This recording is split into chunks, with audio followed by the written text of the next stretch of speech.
ఈరోజు నేను మీకు ఒక హెల్తీ బ్రేక్ఫాస్ట్ చూపించబోతున్నాను. అదే ఓట్స్ దోశ.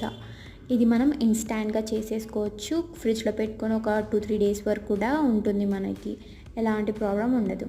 ఫస్ట్ ఒక గ్లాస్ ఓట్స్కి హాఫ్ గ్లాస్ రవ్వ వేసుకొని కొన్ని మెంతులు వేసుకొని ఒక 15-20 మినిట్స్ అలా నానబెట్టేసుకోండి. తర్వాత ఒక మిక్సీ జార్ తీసుకొని ఉల్లిపాయ, అల్లం, మిరపకాయలు, ఆకుకూరలు మీకు కావాలంటే స్పినాచ్ అలా కూడా వేసుకోవచ్చు. తర్వాత మనం నానబెట్టుకుంది కూడా అందులో వేసేసుకొని మంచిగా మెత్తగా పట్టేసుకోవాలి. తర్వాత మీకు ఎంత సాల్ట్ కావాలో అంత వేసేసుకోండి. మీకు ఒకవేళ వాటర్ పడుతుంది అనిపిస్తే వాటర్ వేసుకోండి. మ్యాక్స్ అయితే అసలు వాటరే పట్టదు.